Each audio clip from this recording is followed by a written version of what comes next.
Welcome everyone. This video is designed to just help you with the registration process here at West Fargo High School. As you can see on the screen, the left side of the screen right now is a blog that's set up to kind of give you an idea with what the schedule is. There's some links to some documents that will help you with the registration process. There's a link for the program of studies. There's a link for a presentation that the class meetings will have, just kind of giving you an overview. So between these documents that you can find here, the video, which will mostly explain this process, and then talking to your counselors or the office if you have any questions. Hopefully everyone will be able to register without too many problems. So thank you for taking the time to watch this, and again, if you have any questions about what this says, please feel free to talk to somebody. So I'm going to go ahead and open this instructions on registration through PowerSchool, and then I'm going to kind of refer to this a little bit as well. So in a second I'll maximize this and minimize this screen, but basically what I'm going to describe right now is also described in this document you can see right here regarding how to register. What you're going to see on this window is going to look a little different from what you will actually see because this is a preview window for administrators. Your name should appear somewhere up here when you're in the registration process. So it's going to look slightly different but pretty much the same thing. So I'm going to go ahead and minimize this or maximize this window so that we can see this a little bit better. And you can see how the registration screen is going to look for you guys. Once you log in as a student, there's a place that says begin registration that was explained in the document, and then you'll see a window that looks like this. Now notice I'm using the registration for juniors. It's for people that are going to be taking courses going into their junior year. So here it says social studies, US history. These are for sophomores that are going to be taking junior classes next year. If you were a junior and you're going to be taking senior classes, this would say senior social studies or economics and government, something like that. So just be aware of that. Again, this will look slightly different for current sophomores versus current juniors. So as you can see, the different course groups are set up in these different boxes with the name of the course group here, and then to edit your course you have to go over to this section. And you can scroll down and you can see all of the required things that you need to do as well as some electives. In order to complete the registration process, you're going to need to register for a number of different categories of courses as well as including some alternates and selecting your school day. If you go to do the registration process and you get an error message, it'll tell you what category you need to go back in and fix. So I'm just going to demonstrate this for a few of the courses. I won't do the whole thing, but I'll demonstrate it for a few, and this will give you an idea how this works. So as you can see on the top, we've got physical education, how many credits you need.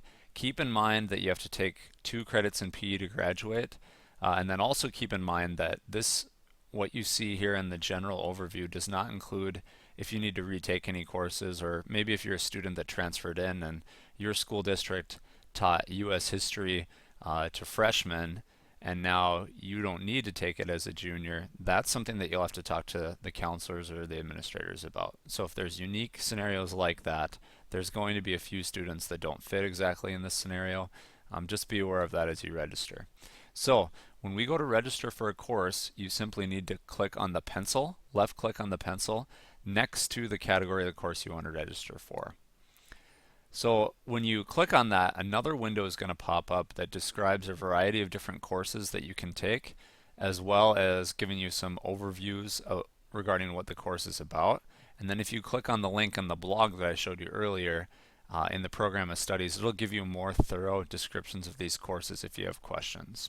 So let's say that I wanted to take fitness triathlon block. I would left click on that, and then I would click OK, and now that course is going to appear right here in the box. So I will continue on down. I'm going to move on to my English course, and again I'm going to be a junior in this scenario. I'll left click on the pencil next to English first half, and then this will give me a few different options. Now, one of the things you'll see as you register for classes is if you've been recommended to take a course by a certain teacher, that'll show up here. It doesn't mean you have to take that course. It just means that that teacher thought that the course would be a good fit for you. So I'm going to go ahead and follow Mr. Murphy's advice here, and I'm going to left click on English 3 and then hit OK. Now if you notice, what was an exclamation point before is changed to a check mark here, and then the English has changed to fill in this course that I've selected. But I still need to select another course here for the second half, the other half of credit. So I'm going to do the same thing here. I'm going to left click on the pencil, and then now I'm going to select the other part of English 3 and then hit OK. Now notice again, what was an exclamation point here has changed to a check mark. So I'm going to continue on down and do this for all of the courses. If for some reason one of the courses that I need to take doesn't appear on this page, as we can see, let's assume that I'm going to take regular US history or AP US history. Now none of those courses appear here, so I'm going to need to click on page 2, or I'm going to need to click on the next button to get to that page. So here I have US history. I'm going to click OK, and then that's going to select me for the regular US history.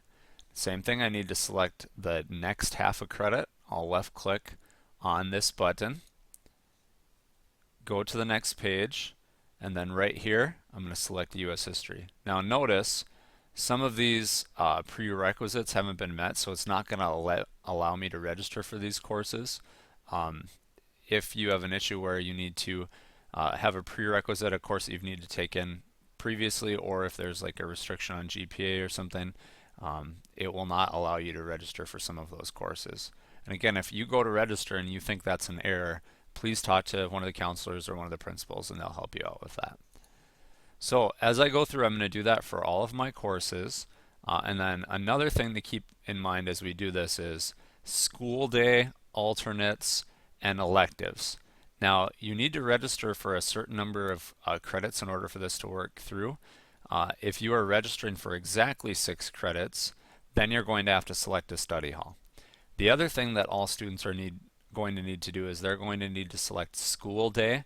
This refers to if you're going to have an early class, a period 1 class, or not. So you have to select this. It basically is saying if you select that you're going to have a period 1 class, that means you're going to come earlier, starting at 7:45 roughly, unless there's some changes in our schedule day, as well as you have to provide your own transportation, as you can see in this note up here. So let's say that that's what you want. You're going to go ahead and click early out, attend periods 1 through 7, then click OK. Do the same thing for second semester. Now you'll also need to choose alternates. We'll do everything we can as a school to try to get you into the classes that you select, but there are instances where if you really want to take one elective, let's say that you really want to take a manufacturing woods course, but that course also conflicts with, let's say, French 4 or some class that's only offered 1 or maybe 2 periods. These alternates allow us to put you into other courses that you consider that you think would be good for you in the case in which you can't get into a course that you want because of some scheduling conflicts. So you'll go ahead and select some of those alternates. You need to select at least 4 alternates. And then when you do that, after you have done that, this will change to a check mark. This will change to a check mark. So you'll continue and do the similar process for all of these classes as I showed you before. When you select the classes, it'll change to a check mark, and then the class that you select is going to appear in the same box. So you're going to have to do a little bit of math and make sure that your credit range is appropriate, that you've selected the appropriate number of credits, that you have the right number of electives, that you have a study hall if you're registering for 6 credits, and that you've chosen your alternates. When you're done, you're going to be able to click a button that says Submit Registration Request, and then you'll be totally good to go. Again, if there's an error, it's not going to allow you to submit it. You'll have to go back and check some of the issues. Maybe you didn't register for both parts. Maybe you haven't selected the appropriate school day. Maybe you're missing a few alternates. So again, we hope that this video has helped you to accomplish what you need to in the registration process. If you have questions, please feel free to talk to your counselor, talk to your principal, Talk to some of your teachers if you don't know which classes you should be taking, or seek some help from somebody in the office. Thank you. Have a good day.